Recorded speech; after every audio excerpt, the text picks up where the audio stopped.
ये है मालेगांव महानगर पालिका के साबिक काउंसलर जनाब यूसुफ भूरे खान साहब, जो कि मालेगांव महानगर पालिका में वाड़ियों घरपट्टी आई है।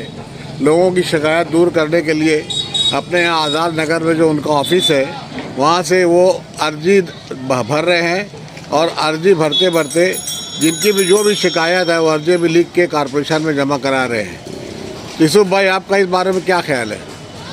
ये कॉरपोरेशन ने ठेका पद्धति पे देकर आपके माध्यम से मैं लोगों तक ये बात पहुँचाना चाहता हूँ, सरकारी मौके तक, कि जो कॉरपोरेशन ने जो नई अकारनी लागू की है और घरपट्टी जो ठेका पद्धति पे दी है, आवाम को ये मंजूर नहीं है। और हमने बहुत सारे इसके अंदर पॉइंट डाले हैं कि पूरे महानगर पालिका के अंदर कमिश्नर ने ऑर्डर दिया है सर्वे करने का नए सिरे से, लेकिन इन्होंने सिर्फ खाली प्रभाग नंबर 4 में ये शुरू किया है। प्रभाग 1 नंबर जो है नदी के उस पार का किसी तरह की कोई कार्रवाई शुरू नहीं की गई, सिर्फ प्रभाग 4 के अंदर ये मामला किया जा रहा है। दूसरी बात, कभी कोई भी नगर पालिका सुविधा देती नहीं है ना, सड़कें देखो और गटरें देखो, साफ़ सफाई देखो, सब लूट मार मची हुई है। और उसके बाद आवाम से पैसा एक जैसा पानी पट्टी देखो, हर साल शैतान की हथेली की सड़े बढ़ते चले आ रही है और घरपट्टी भी बढ़ाते चले आ रहे हैं। झोपड़ों के अंदर टूटे फूटे झोपड़ों की हर पहले मतलब जो घरपट्टी उन्होंने ऐसी लगा दी जैसे जो आरसीसी मकान है। मालेगांव महानगर पालिका 4 क्लास की डी क्लास की है।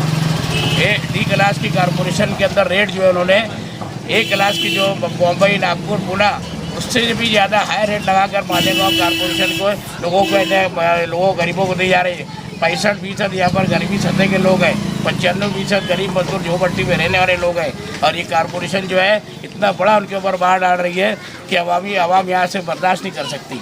इसलिए हम लोगों की शिकायतें जो है इस तरह कॉरपोरेशन के अंदर पहुँचा रहे हैं। वक्त बढ़ने पर हम कोर्ट का दरवाज़ा खटखटाएंगे और अभी अदालत में जाएंगी और ऊपर तक हम इसके ताल्लुक से ये इस कॉरपोरेशन की जो नाअहली और जो निकम्मापन है और आवाम को लूट मार मचा रहे हैं, इसके खिलाफ भी हम जाएंगे। आप ये जो काम कर रहे हैं इसमें कोई सियासी बात है या आप एक समाजी हिसाब से? नहीं, हम तो समाजी काम करते रहते हैं, सोशल काम करते हैं, सियासी काम भी, सियासी माहौल रहते हैं हम। लेकिन हमने ये जो काम किया मुफ्त में हम लोगों का बाप भर के रीजा दे रहे लोगों को, किसी से 5 पैसा ले नहीं रहे, कंप्यूटर करा के और उनको बाकायदा उनका तकारी रीजा मुद्दत के अंदर जो टाइमिंग कॉरपोरेशन दी है उसके नोटिस के हिसाब से हमको जमा करवाने की बात कर रहे हैं। ज़्यादा से ज़्यादा लोग तकरार जमा करवा रहे हैं। तो ये मामला कब तक चलेगा? ये जब तक कॉरपोरेशन नोटिस देते रहेंगे हम करते रहेंगे।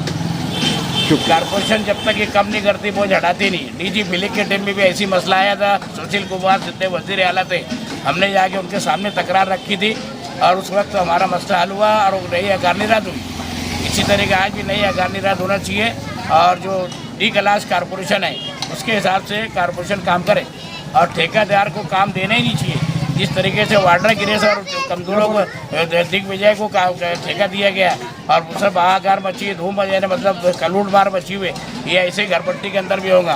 पावर हाउस के अंदर भी ठेका पद्धति पे दिया गया, उसमें भी लूट मार मची हुई है।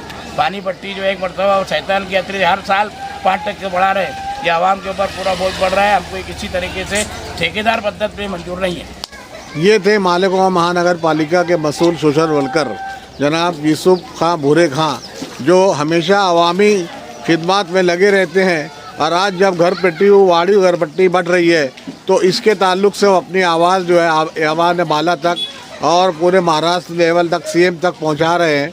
और इनका कहना है कि अगर इसके ऊपर भी कोई कार्रवाई नहीं होती तो हम इसके लिए कोर्ट का दरवाज़ा भी खटखटाएंगे। शुक्रिया। जय हिंद, जय महाराष्ट्र। मैं हाजी आरिफ अंजुम, प्रिंस समाचार, प्रिंस न्यूज़ नेटवर्क से।